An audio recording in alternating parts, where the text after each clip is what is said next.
Lisa. Salut. Tu sais, la dernière fois, je n'étais pas présent au cours des arbovirus Ok. et je n'ai pas vraiment bien compris. J'étais parti réviser, mais je ne comprends pas la partie de la dengue. Ok. Donc, j'aimerais que tu m'aides avec des explications. Ok, il n'y a pas de problème. Mais dans ce cas, je te propose une étude tous ensemble avec le groupe SS. Qu'est-ce que tu en dis? Ça, c'est très bien. Ça, c'est une très Ok. bonne. Alors, bonjour on tout le monde. Ici, c'est le groupe Salut Santé et ce matin, nous allons discuter sur la dengue. Et voilà, pour mieux comprendre toute cette maladie et tout ça. Donc, nous allons vous embarquer avec nous. So, restez connectés. Pour commencer, nous allons essayer de voir qu'est-ce que la dengue comme maladie, le vecteur qui le transmet. Et donc, je pense que pour cela, Jean pourra nous aider. Bien sûr. La dengue, c'est une maladie infectieuse virale provoquée par un virus connu sous le nom de virus de la dengue. Il existe 4 sérotypes de ce même virus. Et il faut savoir que la dengue se transmet par la piqûre d'un insecte, un arthropode hématophage connu sous le nom de Aedes aegypti. Et durant l'année 2023, on a enregistré environ 4 millions de cas de dengue à travers le monde. Et il est à savoir également que la dengue peut être une maladie grave qui peut conduire à la mort du patient. Ok, wow. Ce sont des informations très importantes. Merci beaucoup. Et Olivier, tu as une question particulière? Tu as compris de manière générale ce que c'est que la dengue et tout ça? Oui, j'ai compris. Merci. Ok, parfait. Donc, Albert, tu pourrais un peu nous éclairer sur la chaîne de contamination? Comment est-ce que le vecteur ou bien le virus, comme a dit notre frère, passe pour arriver jusqu'à nous? D'accord. Comme il vient de le dire, la dengue, c'est une maladie virale causée par le virus de la dengue et c'est transmis par un vecteur, le moustique aegypti. Maintenant, comment est-ce que se fait cette transmission? En fait, c'est par la piqûre du moustique Aedes aegypti. Et en fait, le moustique en question, ça va piquer une personne qui est déjà infectée. Et alors, le moustique, il prend le virus là-bas. Et dans ces glandes salivaires, le virus se reproduit, là-bas se multiplie. Et maintenant, piquant une autre personne qui est apparemment saine, et ça lui transmet la maladie en question. Et là, on peut noter que le virus de la dengue, ça a 4 sérotypes. Et dans certaines bibliographies, on verra DEN 1 jusqu'à 4. Et d'autres, ils décrivent DENB et numéroté. Et bien sûr aussi, on peut voir dans certaines parties un 5e sérotype. Mais bon, ce n'est pas vraiment officiel. Et maintenant, il faut noter aussi que cette maladie peut se transmettre aussi par des transfusions sanguines, par des greffes et aussi d'une mère à son enfant. Donc, mais ce sont des cas assez rares et ce sont des trucs atypiques. Alors, super intéressant. Personnellement, je ne savais pas que la dengue pouvait passer par voie hématogène ou de la mère à l'enfant. C'est vraiment intéressant.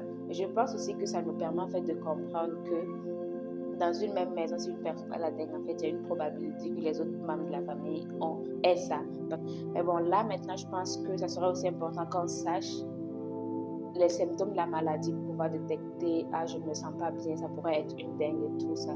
Donc, je ne sais pas qui pourra vous aider, Olivier. D'accord, merci. La dengue peut passer par une phase asymptomatique. Et là, on parle de la période d'incubation qui va de 4 à 10 jours. Le patient en question ou le malade en question ne présente pas les symptômes de la maladie, mais il a le virus dans son corps. Maintenant, il y a la phase symptomatique. On parle de la forme classique, l'habitude avec laquelle la maladie se présente.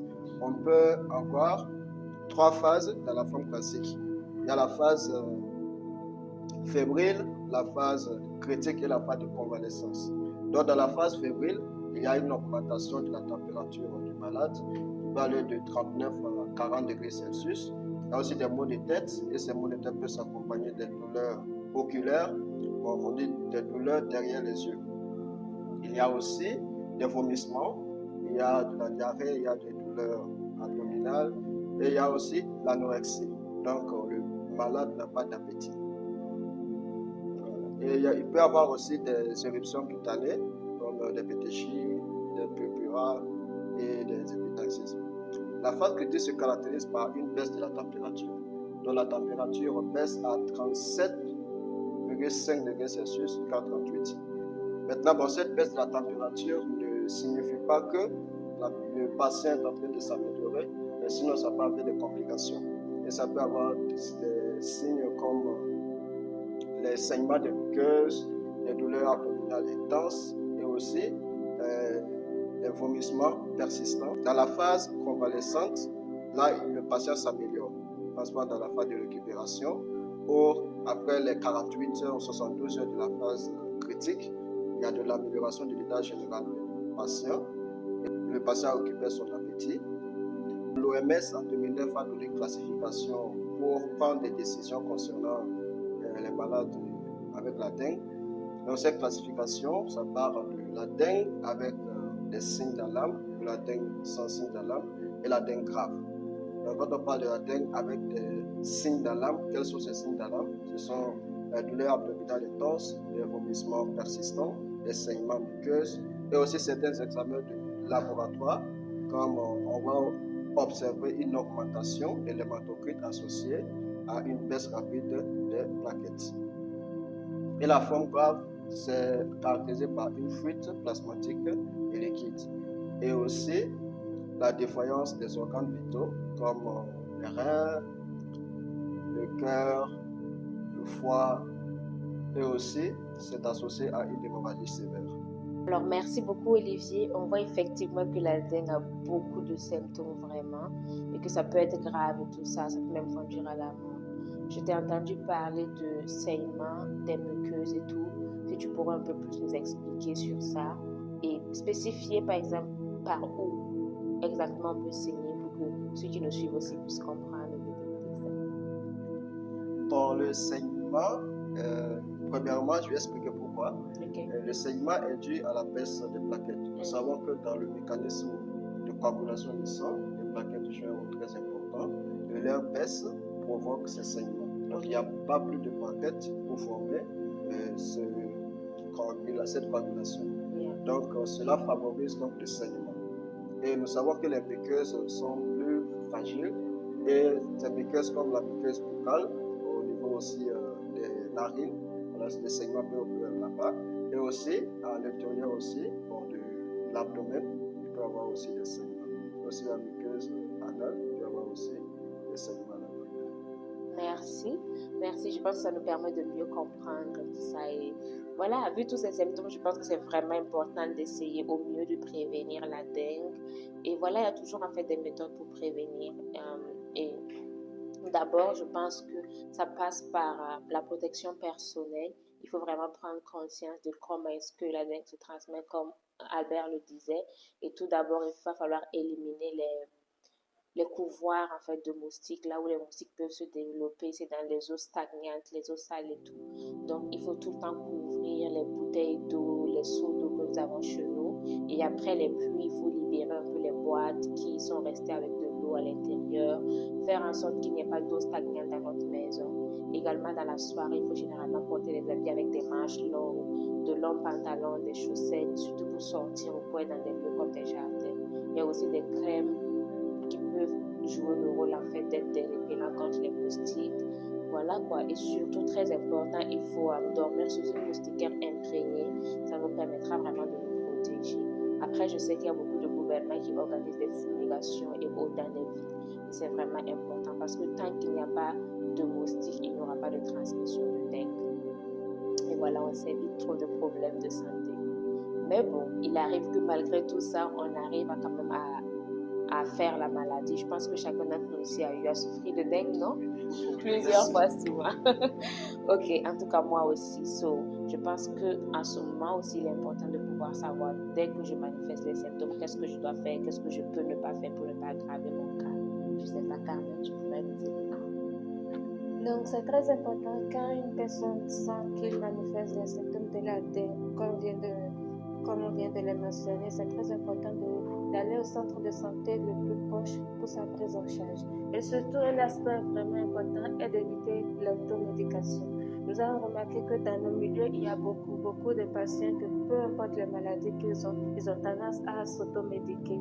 Et dans ce cas, c'est à éviter parce que la dengue, comme on l'a dit, c'est une maladie d'origine virale.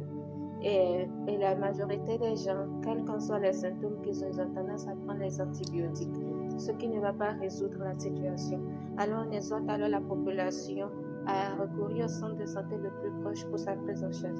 Éviter l'automédication, éviter la prise des antibiotiques, éviter la prise des anti-inflammatoires et aussi de l'aspirine, des médicaments comme l'aspirine, parce que ces médicaments ont tendance à compliquer la maladie, c'est-à-dire la dengue, parce qu'ils augmentent les saignements. Donc, on évite la population à donc surtout éviter l'automédication, recourir au centre de santé le plus proche pour sa prise en charge et comme tu l'as déjà mentionné, l'hygiène ambientale, c'est très important en fait d'éviter la multiplication des moustiques aux alentours de nos maisons. Et aussi, mais si la personne sent qu'il développe des symptômes de dengue et compte tenu du temps, parce que nous savons que dans beaucoup de milieux, pour aller vers les centres de santé, c'est vraiment difficile. L'accès au centre de santé est vraiment difficile. En attendant d'y aller, c'est recommandé de prendre beaucoup d'eau, s'hydrater, boire beaucoup d'eau et beaucoup se reposer. Et si la personne présente des douleurs, il peut prendre des analgésiques ou des antipyrétiques contre la fièvre. Mais ce qui est recommandé est d'aller au centre de santé afin qu'un médecin puisse prendre en charge le patient. Ok, parfait. Parfait, merci Carmen. Je pense que ce sont vraiment des points importants pour nous permettre en fait de ne pas aggraver notre cas. On peut guérir de la dengue. Voilà, c'est vrai qu'on peut même aussi en guérir si on respecte en fait les mesures. Et surtout qu'on va à l'hôpital assez tôt. Voilà. Donc, en conclusion, j'espère qu'on a tous appris ici, personnellement, et de nouvelles informations. Et Albert, toi qui avais les doutes au début sur le cours de la dengue, je pense que tout est élucidé, tout est très correct. Oui, bien sûr, ça va un peu plus que ce que Ok. Ok, c'est parfait. Donc, merci à vous de nous avoir suivis. J'espère que vous avez également appris avec nous, que vous avez aimé. Donc, n'oubliez surtout pas de laisser un commentaire, de partager la vidéo, surtout de nous laisser des conseils. Merci. Merci.